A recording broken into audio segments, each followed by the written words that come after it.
Nepal online स्कुलको हप्तामा handwriting कक्षाको आज दोस्रो दिनमा यहाँहरूलाई हार्दिक नमस्कार। यहाँहरू सन्चै हुनुहुन्छ होला भन्ने मैले आशा लिएको छु र यो पनि मलाई विश्वास छ कि हिजो हामीले दिएको होमवर्क यहाँहरूले पक्कै पनि कम्प्लिट गर्नुभयो होला। हिजो हामीले पढेका थियौँ ग कसरी लेख्ने, म कसरी लेख्ने, भ कसरी लेख्ने, झ कसरी लेख्ने, र कसरी लेख्ने, स कसरी लेख्ने, ए कसरी लेख्ने, सँगसँगै यसरी शब्द पनि हामी लेखेका थियौँ। झम, झम, रस, रस, जस्तै मामा अक्षरलाई हँसाउने कुरा हिजो हामीले गरेका थियौँ। आज हाम्रो दोस्रो दिनमा हामीले क लेख्न सिक्छौँ। हिजो ग को प्याटर्न सक्यौँ, म को प्याटर्न सक्यौँ, आज क लेख्न हामी सिक्छौँ। क कहिले सिक्नुपर्ने छ त? दोस्रो दिनमा। आजको क्लासमा हामीले हिजोभन्दा अलिकति बढी हामी सिक्छौँ। हिजो पहिलो दिन भयो, आज दोस्रो दिनमा अलिकति बढी सिक्छौँ। दोस्रो दिन क्लासमा यहाँहरूले सर्वप्रथम यो रेखा तान्नै पर्छ। तेर्सो रेखा एकचोटि यसरी तेर्सो रेखा तान्न सिकौँ, प्रयास गरौँ। हिजो गरेका थियौँ। अझै सिधा हेर्नुहोस् त, यसरी सिधा तान्नुपर्छ तेर्सो रेखा। फेरि ठाडो रेखा तानौँ। सुरुमा बाङ्गो हुनसक्छ, यो हात बस्नुको लागि ध्यानपूर्वक गरौँ। एकदम ध्यान, एकाग्रता ध्यानपूर्वक गर्न सकियो भने अक्षर धेरै राम्रो लेख्न सकिन्छ। यहाँले सोचे भन्दा पनि राम्रो अक्षर लेख्न सकिन्छ। अक्षरले मान्छेको व्यक्तित्व झल्काउँछ। जसरी पोसाकले व्यक्तित्व झल्काए जस्तै अक्षरले पनि झल्काउने भएको हुनाले अक्षर लेख्दा खुसी भएर हाँसेर लेख्नुहोस्। हाँस्नुहोस् त एकछिन। आहा, कति राम्रो डिका भयो है। ल फेरि तल जानुहोस् त। आहा, कति राम्रो डिका भयो हेर्नुहोस् त। यदि तपाईँ हाँस्नुभयो भने अक्षर पनि हाँस्छ। तपाईँ खुसी भएर लेख्नुभयो भने अक्षर पनि खुसी भएर लेख्छ। यी डिका फेरि यस्तै गरेर हामीले टी यसरी तान्नुहोस्।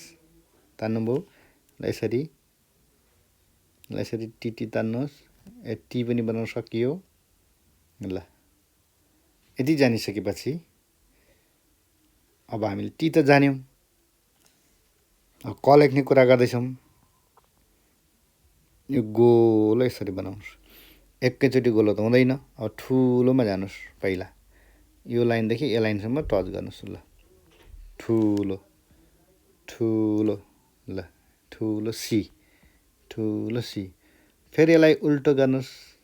ल उल्टो गर्न सकियो है। यसरी सुल्टो। ल अब अलिकति माथि ग्याप, अलिकति तल ग्याप राखेर यसरी लेख्नुहोस्। यसरी यसरी यसरी यसरी। ल ग्याप राख्नुभयो नि। यदि दुईवटा जान्नुभयो भने यो माथिको जो अघि हामी लेखेका थियौँ नि, यो चिजलाई यहाँ तल ल्याउनुहोस्। सिधा तान्नुभयो। फेरि तल तान्नुहोस्। ल होइन, फेरि सिधा तान्नुहोस्, तल तान्नुहोस्। यसलाई एक गोलोलाई टक्कै हालिदिनुहोस्। ल हेर्नुहोस् त, फेरि तेर्सो ठाडो यो गोलोलाई यसरी।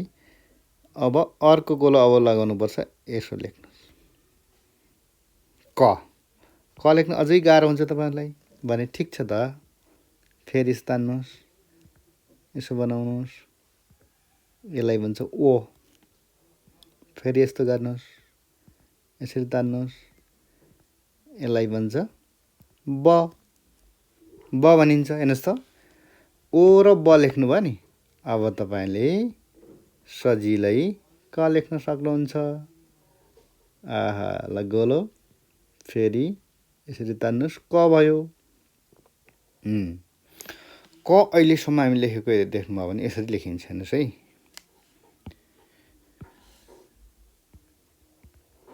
यसरी यसरी पनि लेखेको देखिन्छ, यसरी पनि लेखेको देखिन्छ। अब यो क हेर्नुहोस् र यो क हेर्नुहोस्, कति फरक पाउनुभयो। हुनुपर्छ के त भने क जहिले पनि सिधा लेख्यो, यो रेखा पनि सिधा भयो, अनि यो गोलो भयो, यो पनि उता पनि गोलो हुनुपर्छ। अनि यसमा यो बराबरी हुनुपर्छ, माथि पनि बराबरी, यता पनि बराबरी, यो तान्दाखेरि पनि यहाँ पनि बराबरी हुन्छ। अब हेर्नुहोस् त कहाँ पुग्यो, यो कहाँ पुग्यो, यो कहाँ पुग्यो, यो कहाँ पुग्यो, कति बाहिर भयो। ल हेर्नुहोस् त, आफै अनुमान गर्न सक्नुहुन्छ, मिल्यो त मिलेन। हो अहिलेसम्म हाम्रो सिकाउने तरिका के भयो भने डाइरेक्ट क लेखिदिने, कसैले यसरी लेखेर सारा त हुँदैन नि त नि। त्यही भएर हामीलाई गाह्रो भएको, सिक्न गाह्रो भएको। हामीले हिजो क सिकाएनौँ नि, बल्ल आज ब सिकाउँदैछौँ, बबाट क सिक्दैछौँ। कुरो बुझ्नुभयो यहाँले। अब फेरि यहाँले प्र्याक्टिस गरौँ। यदि यहाँले जान्नु भएपछि के सकिन्छ त हेर्नुहोस् त, फेरि डिका तानौँ, व लेख्नुहोस्, फेरि ब लेख्नुहोस्,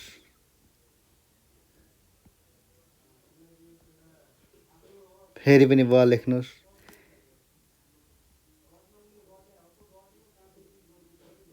अब क लेख्नुहोस्। कति राम्रो भयो नि क। यदि जानिसकेपछि त हिजो हामीले के सिकिसकेका छौँ, अब यो सिकेका छौँ नि, र सिकेका छौँ हो, सम्झनु हो, र सिकेका छौँ हो। यसमा यो ओ हालिदिनुहोस् त, यसलाई भयो ख, र यसमा लाग्यो ख। ल हेर्नुहोस्, ख पनि भयो नि, ख क पछि ख। अब क पछि ख, यस कारणले बल्ल क पछि ख आउँछ।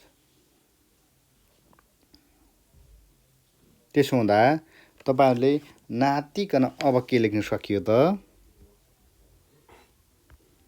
क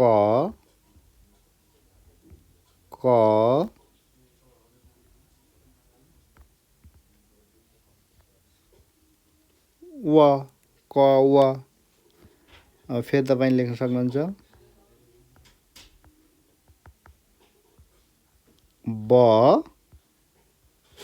क। ल अब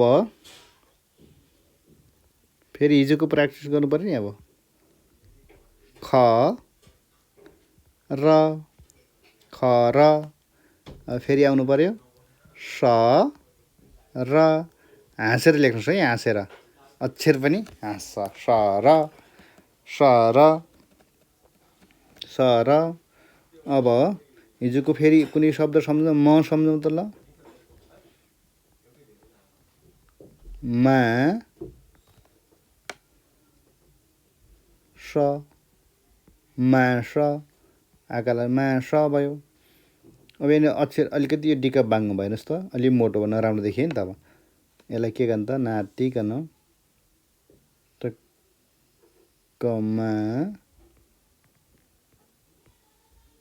स मास। ल हेर्नु, मास, यसरी चाहिँ लेख्न सकिन्छ। यस सँगसँगै आज हामीले यति जानिसक्नु भयो भने तपाईहरुले अर्को पनि प्याटर्न चाहिँ सिकाउँछु। त्यो प्याटर्न के हो त, घ को। हेर्नुहोस् त, हामीले अहिलेसम्म के सिक्छौँ त, घ यसरी डाइरेक्ट सिक्छौँ। यसरी डाइरेक्ट सिक्दाखेरि हामीलाई यो सिक्न अलिकति गाह्रो हुन्छ। फेरि मैले भन्छु, यदि तपाईहरु तल्लो क्लासका भाइ बहिनीहरु हुनुहुन्छ भने त्यो प्याटर्नबाट पनि सिक्न सकियो। यसरी स्टेप बाइ स्टेप, जस्तै यसरी स्टेप 1, स्टेप 2, स्टेप 3, स्टेप 4, यसरी पनि सिक्न सकियो हैन। अलि माथिल्लो क्लासका भाइ बहिनीहरु हुनुहुन्छ भने तपाईहरुले यो प्याटर्न नगरिकन पनि डाइरेक्ट लेख्न सक्नुहुन्छ। तर स्टेप चाहिँ यही हो है। सानो क्लासले अलिकति बढी प्र्याक्टिस गर्नुपर्छ, ठुलो क्लासले कम प्र्याक्टिस गर्दा पुग्ला, किन हात बसेको हुन्छ। हुन्छ फेरि यसरी एकैचोटि नलेख्ने। स्टेप 1, स्टेप 2 स्टेप 3 घ भयो। यति जानेपछि त अब ध पनि भयो नि। अब हेर्नुहोस् त घ जाने ध भयो। यति जानेपछि अब छ पनि भयो। ल हेर्नुहोस् अब हामीले के लेख्न सक्छौँ त फेरि प्र्याक्टिस गर्नको लागि छ छा क जानिसकेका छौँ। छा क ल अब घ जानिसक्यौँ र हिजो जानिसकेका छौँ। घर। अब ध जान्यौँ नि। अब ध धा र जान्यौँ। धारा। ल धारा यो छिटो लेख्दाखेरि भयो। बिस्तार लेख्दाखेरि धा रा। ल फेरि हिजोको सिकेको जाउँ। मा पनि सम्झाउनु पर्यो। अब यो र यो मा बराबरै हुनु पर्यो हैन।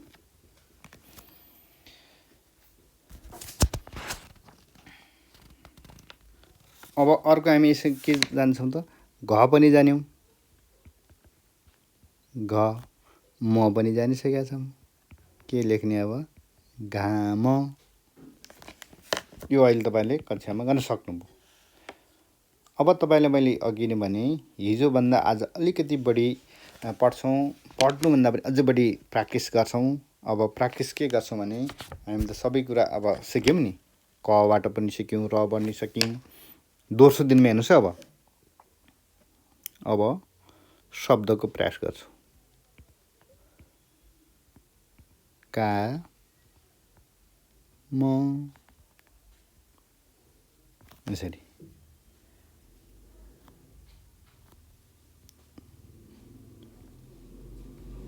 घा म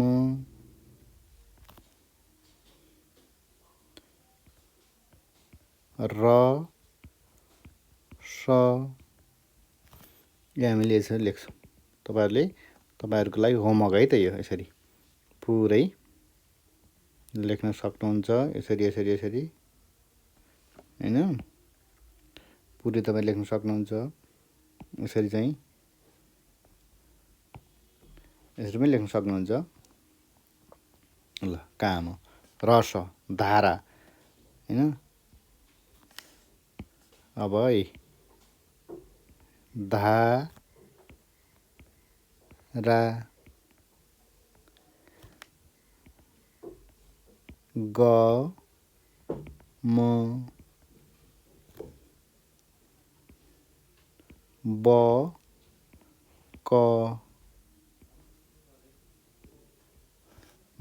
क हैन। अब अरु हामीले के सिक्यौँ ख र है ख र मा स का र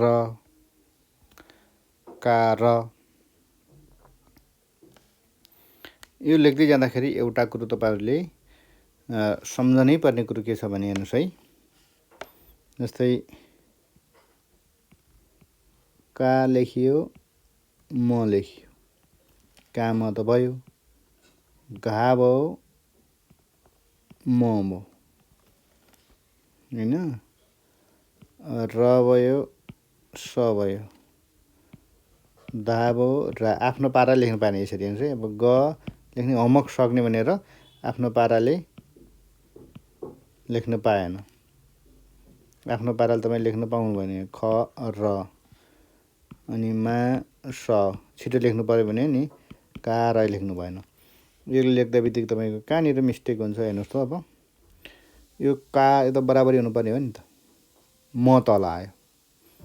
घको छ नि यो बराबरी हुनु पर्ने म माथि गयो। र को छ नि यो स हुनु पर्ने यो बाङ्गो भयो। धाराको यो मिलेन। यो यस्तो बराबर हुन्छ। जस्तै ध को के हुनुपर्छ त यो यो पनि बराबर हुनुपर्छ। यो बराबर हुनुपर्नेमा तपाईँको कति भयो, ग मको यो यसरी बाङ्नु भयो, ब कको यो पनि मिलेन, ख रको त झनै मिल्दैन यो, र कति तल आयो, मा सको स कति भयो, का रको यो यसो भयो। अनि कतिले यसरी डिका लिएर माथि यसरी पनि टच गर्यो, यसरी मिस्टेक हुन्छ। छिटो सक्ने नाममा यसरी चाहिँ तपाईँले लेख्न पाउनु हुँदैन। जसरी यहाँनिर हेर्नुहोस् त यो ग मको बराबर सिधा छ, ब कको यो सिधा छ, यसरी सिधा पारेर तपाईँले लेख्नुहुनेछ भन्ने मैले विश्वास लगेको छु। फेरि निष्कर्षमा असम्भव भन्ने कुरा संसारमा केही पनि छैन। तपाईँहरूले सक्नुहुन्छ, सकिन्छ।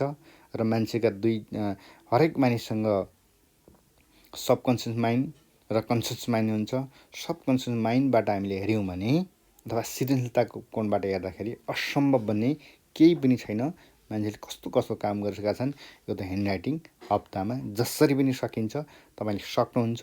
पूर्ण विश्वासका साथ अटो सजेसन दिएर अथवा यसलाई आत्मसुझाव दिएर म सक्छु सक्छु सक्छु भन्ने हिसाब विश्वास गरेर फेरि पनि भने हाँसेर आफू हाँसेर अक्षर हँसाउने प्रक्रियामा जानुहोस्, सक्नुहुनेछ। र आजको क्लासमा पुनः ध्यान दिएर सुनिदिनु भएकोमा, हेरिदिनु भएकोमा र भोलि यो होमवर्क तपाईँहरूले गर्नुहुनेछ भने विश्वासका साथ आजको क्लास यहीँ अन्त गर्न चाहन्छु। यहाँ सबैलाई हार्दिक धन्यवाद।